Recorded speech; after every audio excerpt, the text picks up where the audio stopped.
Princesse Margot a été fondée donc par la maman de Margot. Margot est décédée à 18 ans. Donc sa maman, au lieu de craquer complètement, bien sûr qu'elle a craqué, bien sûr que ses parents ont craqué. Jean-Jacques, Elle a eu besoin de donner un sens à cette disparition voilà, en aidant les elle autres. s'est mise au service de ses enfants. Aider, soutenir, sensibiliser est mon combat, celui de Princesse Margot. Alors convaincre et persuader un maximum de personnes afin que ce combat soit celui de tous. Depuis cette date si douloureuse pour moi, j'ai pu transformer mon épreuve en un combat utile pour les enfants malades. Princesse Margot, c'est une équipe de 30 bénévoles, une maison, des partenaires, entreprises ou particuliers, des rêves d'enfants réalisés, des anniversaires, des sorties, des soutiens chaleureux auprès de plusieurs familles. Mon histoire est surtout celle de Théo, parce que Théo est né en 2003 et en janvier 2003, j'ai perdu un fils de 13 ans qui lui aussi avait une tumeur. Et on m'a parlé d'une association, celle de Muriel, où là on a été accueillis. Alors là ça a été quelque chose d'extraordinaire parce que Théo a pu affronter certaines choses. Il a un petit peu plus confiance en lui et il se confie un tout petit peu plus. L'association y est beaucoup pour quelque chose. On est une équipe de plusieurs psychologues avec une prise en charge par le psy pour l'enfant. Il y a des psychologues, mais il y a des hypnothérapeutes aussi et sophrologues aussi. Voilà, donc quand on parle de prise en charge des familles, c'est les familles des patients, mais c'est aussi les patients. Donc c'est-à-dire que si je fais une séance avec un enfant, sa mère peut être prise en charge par un sophrologue aussi, par exemple, ou par un psychologue. On essaie de les suivre le plus longtemps possible, en fait de s'ajuster à leurs besoins aussi bien à l'enfant qu'à la famille. En fait. Quand les enfants, je dis les enfants parce que Gaspard a un frère jumeau qui s'appelle Arthur, donc quand j'arrive ici, il n'y a pas vraiment besoin de pousser les enfants pour rentrer. Ils sont toujours accueillis par Perrine qui est à l'entrée, Muriel qui est là, et puis alors après tout un tas de bénévoles qui changent au fur et à mesure. Ils ont 3 ans et demi tous les deux, donc c'est pas forcément l'âge où on va comme ça jouer sans se poser de questions avec des gens qu'on connaît pas toujours, sauf que ici l'ambiance est tellement bonne que ils viennent toujours, ils sont toujours bien accueillis, ils font de la danse, il y a une grande salle avec des miroirs, il y a tout un tas de jouets qui les amusent beaucoup, qui font du bruit, beaucoup d'attention, des petits bonbons, des petites surprises en repartant, donc ils sont toujours très contents. Ça me permet aussi, si j'en ai besoin, de prendre un peu de temps libre pour aller vaquer à quelques occupations, prendre un petit peu de temps pour moi. Là c'est pareil, il suffit d'appeler, de s'organiser. On est loin d'avoir épuisé toutes les possibilités de la sauce, donc c'est vrai que ça fait du bien d'avoir un soutien comme ça et des gens qui comprennent, comme Muriel peut comprendre, parce que on est dans des situations que je pense seules les familles qui sont passées par là peuvent comprendre ces situations-là.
Je suis arrivée à l'hôpital suite à un malaise et tout s'est passé dans la foulée en fait. Et je me suis retrouvée à Saint-Louis vers 2h, 3h du matin. Et c'est là qu'on a commencé à tout faire. On m'a fait un myélogramme. Et à partir de là, ils ont décidé de me garder une semaine, voire plus. Quand ça a commencé à aller mieux, je me suis dit pourquoi pas. Pourquoi pas aider les autres, parce que bon, j'avais rencontré pas mal d'associations, mais c'est celle-là qui m'a marqué plus que les autres. Et j'ai demandé à Muriel si je pouvais faire partie de ces bénévoles. Et elle a accepté. Ce qui m'a motivée à m'impliquer dans l'association, bon, c'est le combat déjà que je mène. Parce que je me dis, j'ai réussi à m'en sortir et j'aimerais aider les autres en fait. Pour leur montrer que malgré la maladie, on peut s'en sortir, on peut continuer à vivre et voilà. Mon rôle consiste à recruter les bénévoles. Je teste un peu leur motivation, leurs capacités, leurs envies et que j'essaie de juxtaposer par rapport aux besoins de l'association. Un grand nombre de bénévoles interviennent dans les hôpitaux. On a la chance d'avoir une formatrice à demeure qui a été formée par la Ligue contre le cancer. Donc nos bénévoles sont formés évidemment avant d'aller dans les hôpitaux, en sachant qu'il y a un suivi psychologique individuel sur demande si c'est nécessaire. Les mardis à Saint-Louis qu'organise l'association Princesse Margot, c'est vraiment un réel soutien dans l'animation, dans le service. Pour nous ici à Saint-Louis, dans le service AJA, les bénévoles font vraiment partie de l'équipe. Ils sont là tous les mardis pour proposer des ateliers culinaires, des activités manuelles. Il y a une très bonne ambiance à chaque fois qu'elles viennent, ça fait beaucoup de bruit dans le service. Les jeunes sont ravis, ils commencent à connaître bien les bénévoles.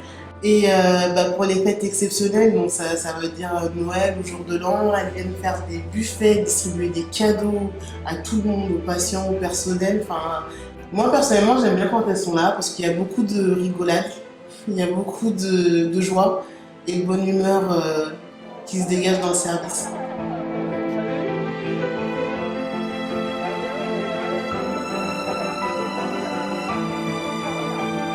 Je vous soutiens dès 2000%.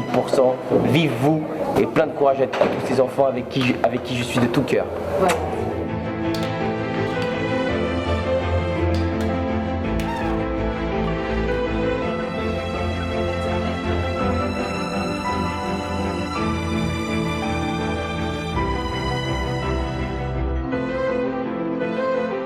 Moi, j'ai participé à plusieurs activités, par exemple une création de porte-clés.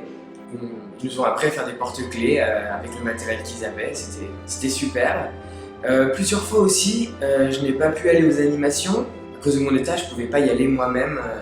Un animateur est venu dans ma chambre pour me faire participer. Dernière chose que moi j'ai trouvé incroyable que Princesse Margot a fait pour nous, c'est qu'ils ont rénové les chambres.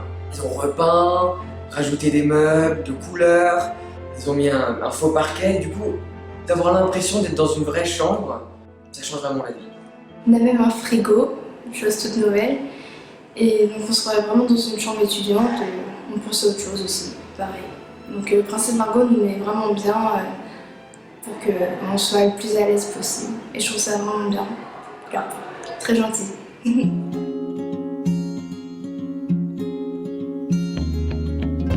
L'association Princesse Margot a intégré Robert Debré en hématologie. C'est un service de 38 lits et où les enfants sont accueillis dès les premiers mois jusqu'à 18 ans, 19 ans en fonction de la prise en charge. Il y a des précautions d'hygiène très strictes qui ne sont pas toujours faciles à intégrer pour des bénévoles d'associations.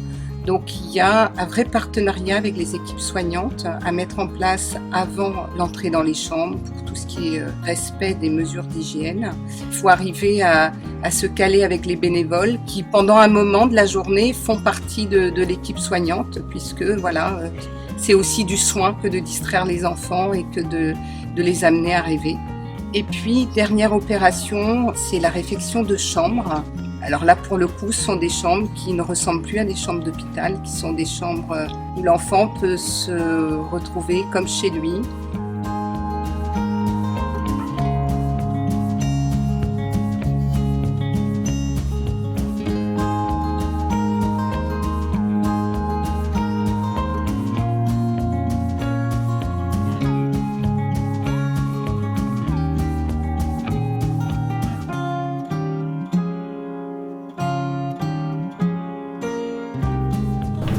Il y a une salle dédiée pour les jeunes qui était un peu fait de briques et de broc et il y avait ce souhait de pouvoir, notamment avec la dynamique aussi de l'animatrice adolescents, jeunes adultes, de pouvoir mieux aménager cet espace et qu'il soit plus convivial, plus chaleureux.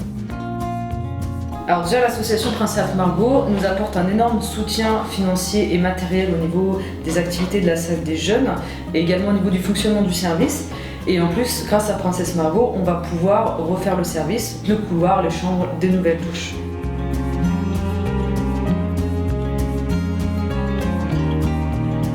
Merci beaucoup Muriel. Merci aussi à Sébastien qui nous a aidés et qui a fait que ces travaux ont été conduits exactement dans les temps. Donc merci beaucoup, vraiment. Voilà. Un grand merci à l'association Princesse Margot pour tous ses projets, tous ses ateliers, toute son aide au service. Merci à elle d'être disponible pour chaque demande qu'on peut lui soumettre, même si elles sont pour certaines pas toujours évidentes à réaliser, et pour toutes les initiatives qui prennent au fur et à mesure des années qui passent à nos côtés. Alors, je vais conclure en disant un grand merci à Princesse Margot de nous apporter chaque semaine le petit rayon de soleil qu'elles sont toutes. Et pour nous, pour les jeunes, et aussi pour le service, parce que je pense que sans elles, ça avancerait moins bien. Donc, merci d'être là. Merci pour nous. Merci Princesse Margot d'avoir organisé tout ça, d'avoir un peu, on va dire, égayé mon séjour à l'hôpital triste.